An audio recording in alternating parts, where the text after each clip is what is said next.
Jeff, if I said this year, we got no Lamar, we got no Burrow, we got no Mahomes. If I said this is Josh Allen's best chance to win the Super Bowl, do you believe it or not? Not. You don't? Well, here I go again.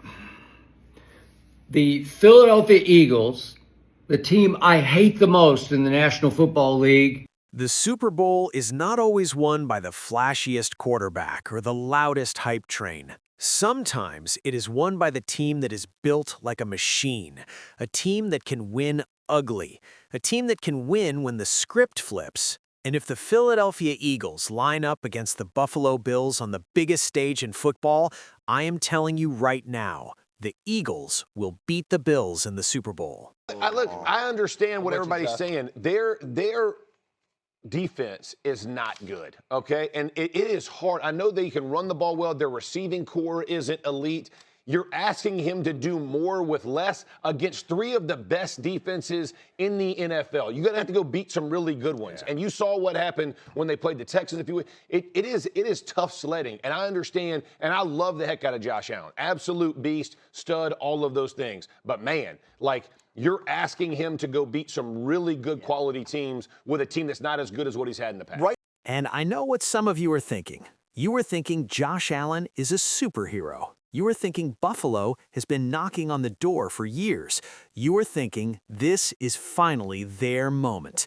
But this matchup is not about vibes. It is about structure. It is about matchups. It is about trench warfare in situational football. And that is exactly where Philadelphia has the edge.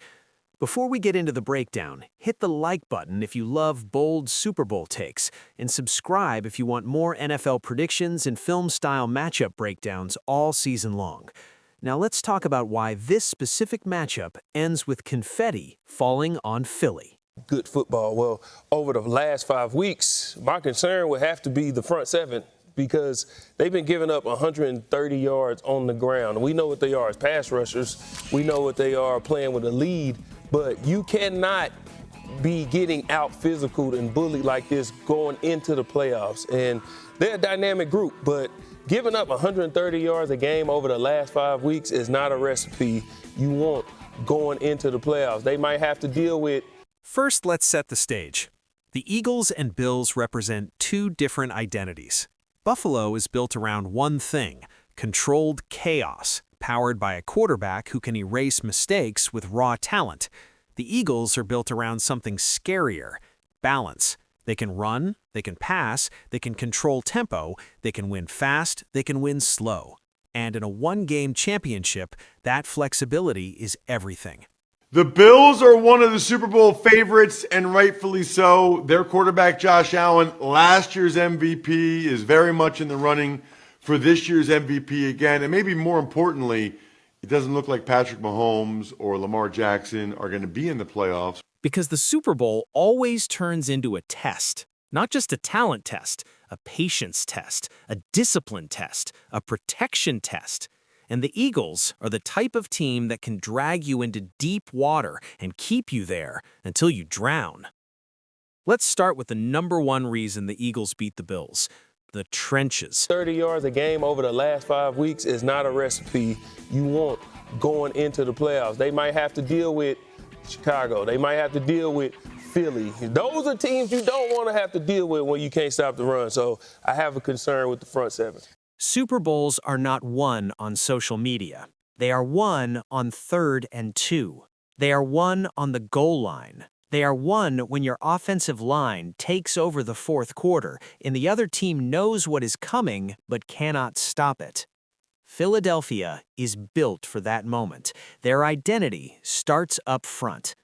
When the Eagles decide to run the ball, they do it with violence and with purpose. They do not run to kill time. They run to break your will. And against Buffalo, that matters because the Bills want a certain style of game. They want tempo. They want quick strikes. They want Josh Allen in rhythm. The Eagles take that rhythm away by controlling the clock. They shorten the game. They reduce possessions. They force Buffalo into fewer chances. And when you give an explosive team fewer chances, you increase the pressure on every single drive. Now let's talk about the matchup everyone will obsess over, Josh Allen versus the Eagles defense. Is going to win another Super Bowl. You heard it here first or last. I told you a year ago, before last season began, that the Philadelphia Eagles, the stinking Eagles, were going to go win the Super Bowl, and they did. I don't know how many people predicted it, but I did. And here I go again. Before this year started, Allen is a monster. He is one of the most physically gifted quarterbacks the league has ever seen. He can make throws that feel illegal. He can turn a broken play into a touchdown. And he can also turn a clean drive into a disaster in one snap. That is the key. The Bills' offense lives on the edge, and the Eagles' defense is built to push you off that edge. Philadelphia can win with 4. That is not a small detail. That is the whole story. When a defense can generate pressure without blitzing, it changes everything. It lets you keep more eyes on the quarterback. It lets you disguise coverage. It lets you spy the scrambling lanes. It lets you force a quarterback like Allen to hold the ball for half a second longer. And half a second is the difference between a completion and a turnover. I said the Philadelphia Eagles are going to win the NFC, but on the new show that we do, Arena Gridiron, I picked Joe Burrow and the Bengals to win it all. So did my man Aqib Talib on Arena Gridiron, because we both believed this would be Joe Burrow's year. And it was not his year. Bengals started out 2-0. Joe Burrow got hurt. When he came back, they were 3-8 on Thanksgiving night at Baltimore. And he alone suddenly transformed the Bengals into what looked like that night a Super Bowl contender. They won 32-14, and it was just too little too late, because at that point, If you were Buffalo, you do not want to play a game where Allen has to be perfect for 4 quarters. You want him free. You want him improvising. You want the defense stressed and scrambling. The Eagles do not play that way. They make you earn everything. They force checkdowns. They rally and tackle. They turn the game into long drives with no mistakes allowed. And when you make Buffalo drive the long way, you invite the one thing that has haunted them in the biggest moments, the back-breaking mistake. Now, let me be clear. This is not about disrespecting the Bills. This is about the reality of pressure. The Super Bowl is the loudest moment of your career. Every throw feels heavier. Every sack feels bigger. Every third down is a headline. Buffalo has carried the weight of almost for a long time, almost winning, almost getting there, almost finishing. Philadelphia has been through that fire. They know what it feels like when the entire world is watching and one drive decides your legacy. That experience matters. But experience alone does not win. Matchups win. So here is the next reason Eagles beat Bills: Philly's ability to attack Buffalo's defensive structure. Buffalo wants to keep plays in front. They want to limit explosives. They want you to be patient. That sounds great until you face a team that can actually be patient. point they were already 3-8. So much for Joe Burrow, so much for Patrick Mahomes and the Chiefs, so much for Lamar and the Ravens. Gone, gone, gone. And all of a sudden, maybe by default, I'm doing it again, because I'm here to tell you the Eagles are the best team remaining in the NFL playoff tournament that starts today.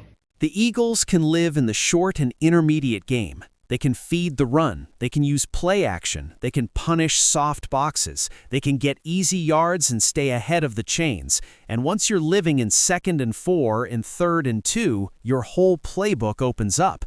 That is when Philly becomes deadly, because now you have to stop the run. Now you have to step forward. Now your linebackers hesitate. Now your safeties get pulled down. And now the big plays appear. Not because Philly is desperate, because Buffalo is. And here is the part nobody wants to admit. Buffalo's defense can look elite for long stretches, but if they're on the field too long, they start bending, and if you bend long enough against Philadelphia, you break. Now let's talk about the hidden Super Bowl weapon. Situational football. Red zone, third down, 2-minute offense, 4-minute offense, clock management, field position. These are the areas where championships get decided. The Eagles are built to win in the red zone because they can score in multiple ways. They can run it in, they can throw it in, they can create matchup nightmares with motion and spacing, and most importantly, they can finish drives. Buffalo can score fast, but fast scoring comes with a trade. You give the ball back. You keep the game volatile. That is great when you're chasing. It is dangerous when you're facing a team that loves long drives. If the Eagles get a lead, they can squeeze the life out of the game. They can go into bully ball mode. They can make Buffalo press, and once Allen starts pressing, the risk levels rises. Now let's hit the psychological part of this. The Bills do not lose because they lack talent. They lose because the margin gets too thin and one moment becomes too big.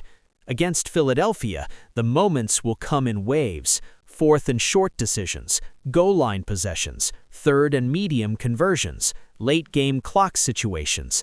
In those moments, the Eagles have a built-in advantage because of how they are constructed. They do not need to force anything. They can keep taking what is there. Buffalo often lives on what is not there, the off-schedule throw, the hero run, the rocket downfield. Those plays are amazing. They are also high risk, and in the Super Bowl, risk is a tax. Eventually, you pay it. Now I want to address the obvious argument. What if Josh Allen goes nuclear? It can happen. Allen can take over any game, but even if he is great, the Eagles can still win because they do not need their quarterback to be perfect. They need efficiency. They need ball security. They need steady drives. They need the run game to keep Buffalo honest. They need the defense to force one or two game-swinging plays. That is the blueprint.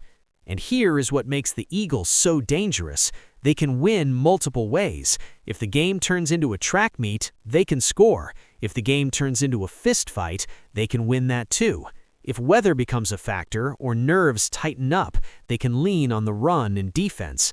Buffalo has a primary gear. When they're in it, they look unstoppable. When they get knocked out of it, the offense can become isolated. It can become Allen versus the world, and Philadelphia is exactly the type of team that can force that. Now let's talk about the moment that decides the game. Fourth quarter, Eagles up by 4, Bills with the ball, stadium shaking, Allen looking for the shot. This is where Philly's pass rush and disciplined coverage matter most. They do not need a sack every play. They need one. They need one rushed throw, one tipped ball, one strip, one penalty created by pressure, one drive that ends in 3 points instead of 7. That swing is the Super Bowl, and I believe the Eagles get it, because pressure creates panic, panic creates mistakes, and the Eagles are built to apply pressure without sacrificing coverage. So here's my final prediction. If the Eagles play the Bills in the Super Bowl, the Eagles win a tight game that feels stressful for 3.5 quarters. Then Philly takes control late with a long drive and a defensive stand. Final score prediction? Eagles 27, Bills 23. And when it is over, the conversation will not be that Buffalo was weak. The conversation will be simple. Philadelphia was built for this moment, built for this matchup, built to win when it matters most. If you want, I can also write you a shorter 8-minute version or a longer 20-minute documentary-style version with more sections and a stronger ending call to action.